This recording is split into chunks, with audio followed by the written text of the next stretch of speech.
फिरहाद हकीम एक ऐसा नाम जो कह सकते हैं कि ममता बनर्जी के साथ हमेशा जुड़ा रहता था। वो नाम खुद को ममता बनर्जी से अलग कर दिया मेयर का इस्तीफा देने के बाद।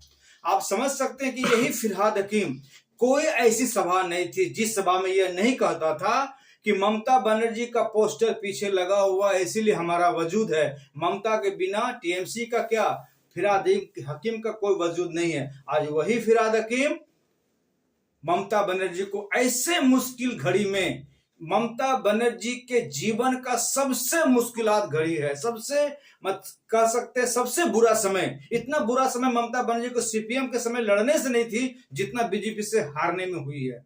आप समझ सकते हैं कि एक तरफ 60 विधायक, एक तो ममता बनर्जी मात्र 80 विधायक, मैंने कहा 80 उम्मीदवार जीते उनके, उसमें से 60 विधायक। आप देखिए कि ममता बनर्जी को गैरों ने नहीं, अपनों ने, जो एक पिक्चर थी दिलवाले, उसमें डायलॉग था कि गैरों में कहां दम था मुझे अपनों ने लिटी, अब किश्ती वहां डूबी जहां मेरा पानी कम था। वही हाल है ममता बनर्जी के साथ। आप समझ सकते हैं कि 60 विधायक, एक विधायक को चुन चुन कर ममता बनर्जी ने टीएमसी बनाया और वही आज 60 विधायक ममता बनर्जी का साथ छोड़ दिए।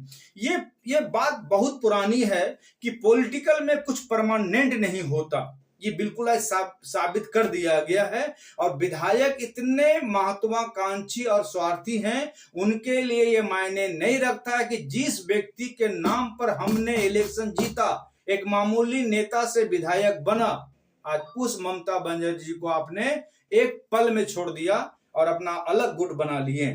तो ये पॉलिटिकल का सबसे गंदा, सबसे नंगा, सबसे काला चेहरा बंगाल की जनता देख रही है कि क्योंकि ये आप धोखा तो पब्लिक से भी कर रहे हैं भाई, क्योंकि पब्लिक ने आपको विधायक समझ के वोट नहीं दिया, आपको ममता का उम्मीदवार समझ के वोट दिया। तो आज ममता साथ में क्या किए, आप 80 विधायक जो हैं उसमें 60 विधायक जो चेंज किए हैं, आप 80 विधानसभा को धोखा दिए हैं। केवल अब ममता को नहीं दिए हैं बल्कि उन नेताओं को भी। लेकिन बात है फिरहाद हकीम की, जो सबसे बड़ा लीडर है बंगाल का, 2 नंबर का नेता माना जाता था, और अभिषेक बनर्जी तीसरे नंबर में आते थे ममता के बाद।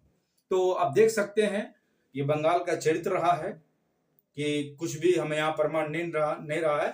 जो कल सीपीएम था वो टीएमसी हुआ, जो टीएमसी है आज बीजेपी हो रहा है। चलिए, ऐसे वीडियो देखने के लिए बहुत बहुत धन्यवाद। जय हिंद, जय भारत।